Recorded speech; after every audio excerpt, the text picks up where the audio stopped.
नमस्कार विद्यार्थी मित्रांनो, स्वागत आहे तुमचं आपल्या जॉब कट्टा या यूट्यूब चॅनलमध्ये। माझगाव डॉक शिपबिल्ड्स लिमिटेड अंतर्गत अप्रेंटिस या पदासाठी ही जाहिरात प्रकाशित झालेली आहे। एकूण 512 जागांसाठी ही भरती होणार आहे। जे उमेदवार पात्र असतील त्यांनी ऑनलाईन पद्धतीने अर्ज करता येणार आहे।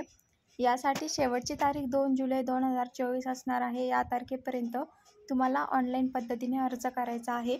या पदासाठी आवश्यक लागणारी शैक्षणिक पात्रता, वयोमर्यादा या सर्व गोष्टींची माहिती आपण व्हिडिओमध्ये बघणार आहोत। त्यामुळे व्हिडिओ शेवटपर्यंत नक्की बघा।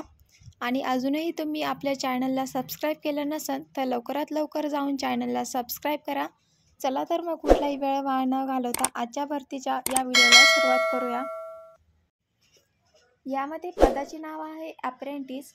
यामध्ये draughtsman, electrician, fitter, pipe fitter, structure fitter, electronic, mechanic, welder, COPA, corporator, rigger, welder, gas व इलेक्ट्रिक ही पदे भरली जाणार आहे। यासाठी लागणारी शैक्षणिक पात्रता आहे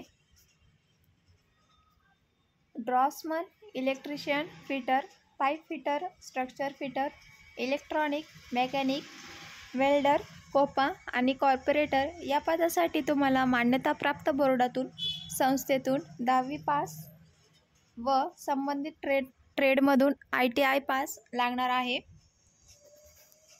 रिगर आणि वेल्डर, गॅस, इलेक्ट्रॉनिक यासाठी तुम्हाला मान्यताप्राप्त संस्थेतून इयत्ता 8वी पास लागणार आहे।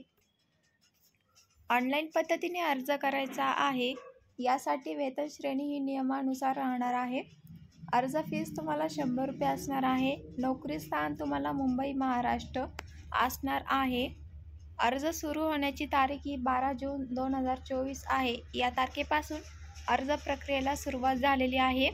तर अर्ज करण्याची शेवटची तारीख ही 2 जुलै 2024 असणार आहे। या तारखेपर्यंत तुम्हाला अर्ज करता येणार आहे।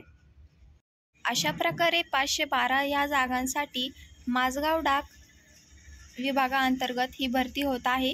त्याबद्दलची सर्व माहिती आपण व्हिडिओमध्ये बघितलेलीच आहे।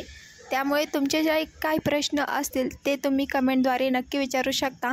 आणि अजूनही आपल्या चॅनलला जर तुम्ही सबस्क्राईब केलं नसेल तर लवकरात लवकर जाऊन चॅनलला सबस्क्राईब करा। व्हिडिओ आवडले असल्यास व्हिडिओला लाईक आणि शेअर करायला विसरू नका। पुन्हा भेटूया अशाच एका नोकरी संदर्भातील पुढच्या व्हिडिओमध्ये। थँक्यू।